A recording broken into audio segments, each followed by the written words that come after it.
अब हम बढ़ते हैं केराटिन की तरफ। यहां पर देखने को मिलता है सबसे बड़ा परिवर्तन जो इसमें देखने को मिलता है केराटिन होता है। इसे कभी कभी जो है केरेटिन भी लिख दिया जाता है। यह एक विशेष प्रकार का प्रोटीन होता है, यह आपको याद रखना है।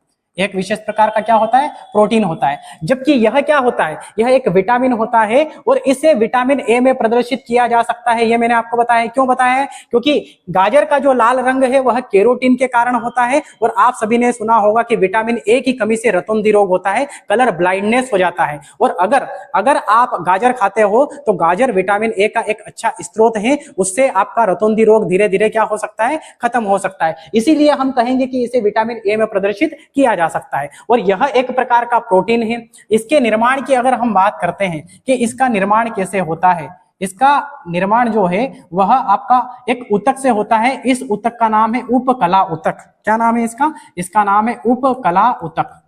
उपकला ऊतक नाम है इसका, उपकला ऊतक। इंग्लिश में हम इसे कहेंगे एप्थिलियम टिश्यू।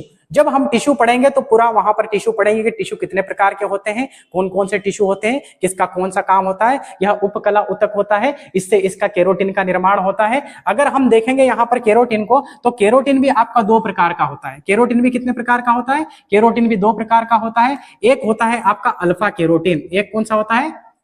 देखो, केरोटिन नहीं केराटिन, मैंने बोलने में थोड़ी गड़बड़ कर दी है। इसका ये होता है अल्फा केराटिन। केराटिन भी कितने प्रकार का होता है? दो प्रकार का होता है। एक होता है आपका अल्फा केराटिन और एक होता है आपका बीटा केराटिन। बीटा केराटिन होता है आपका, है ना। ये दो प्रकार के केराटिन होते हैं। इस अल्फा केराटिन के अंदर आपके स्तनधारी को रखा गया है। किसको रखा गया है? स्तनधारियों को रखा गया है। और इसके अंदर आपके पक्षी को रखा गया है। पक्षी या फिर सरीसृप हम कह देंगे, सरीसृप। ये दोनों अलग अलग है।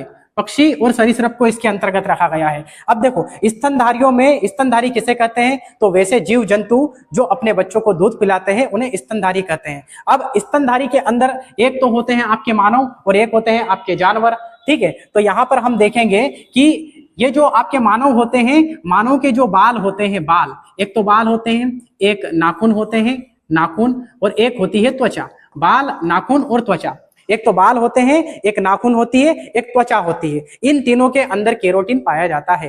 केरोटिन नहीं, केराटिन पाया जाता है। क्या पाया जाता है? केराटिन पाया जाता है। बाल, नाखून और त्वचा, इनके अंदर क्या पाया जाता है? केराटिन पाया जाता है। और आपने देखा होगा कि जानवर के अंदर सींग होता है। क्या होता है? सींग होता है। सींग, माथे पर क्या होते हैं? सींग होते हैं। और एक पैर में खुर होता है। पैर में क्या होता है? खुर होता है।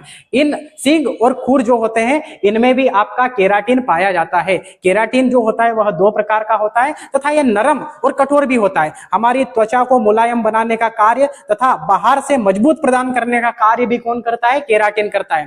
तथा हमारे बाल जो हैं वह लचीले अगर होते हैं तो उसका कार्य भी कौन करता है? उसका कार्य भी केराटिन करता है। आपने देखा होगा।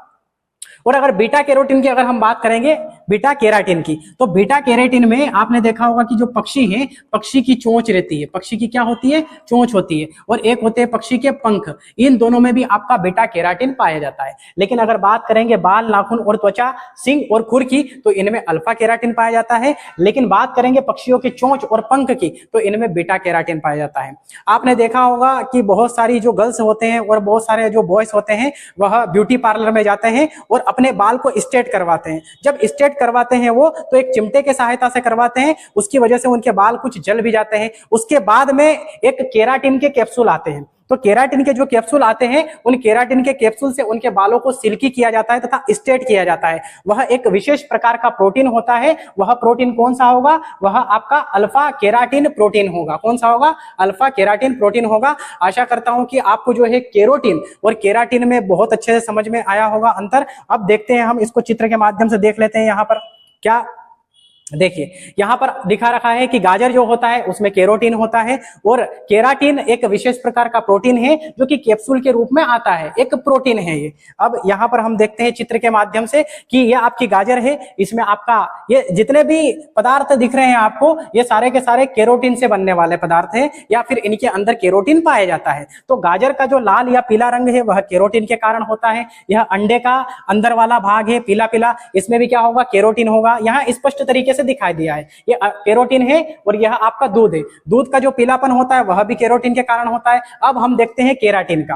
केराटिन का अगर हम देखेंगे तो यहाँ पर देखो, ये एक शैम्पू है एक विशेष प्रकार का, यहाँ पर लिखा हुआ है केराटिन। ये एक प्रकार का प्रोटीन होता है जो कि आपके बालों को, देखो यहाँ पर गर्ल्स के बाल बताए गए हैं कि पहले स्ट्रेट करवाने से पहले ऐसे हो जाते थे, उसके बाद में फिर सिल्की जब होते हैं ये, तो चमकदार बनाने के लिए एक विशेष प्रकार के प्रोटीन का यहाँ पर यूज किया जाता है। उस प्रोटीन का नाम है केराटिन। क्या नाम है इसका? केराटिन नाम है। तो चित्र के माध्यम से भी हमने देख लिया है कि केरोटिन क्या होता है और केराटिन क्या होता है, और हमने वीडियो के स्टार्टिंग में भी बोला था क्या ये दोनों एक हैं या फिर ये दोनों अलग अलग है। तो जी ये बिल्कुल क्या है, अलग अलग है। एक होता है केरोटिन, एक विशेष प्रकार का विटामिन है, और एक होता है केराटिन, एक विशेष प्रकार का प्रोटीन होता है, जिसे बाल जो होते हैं उनकी मजबूती प्रदान करने में इसका कार्य किया जाता है।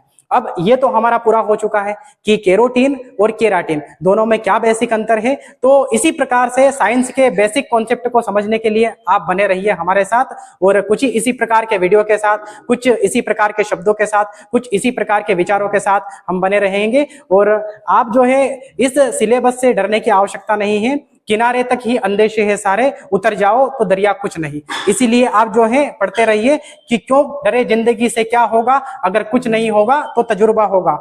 आप सभी का बहुत बहुत शुक्रिया, आप सभी का बहुत बहुत धन्यवाद। अब मिलते हैं अगले एपिसोड में एक नए वीडियो के साथ में, तब तक बने रहिए आप हमारे साथ।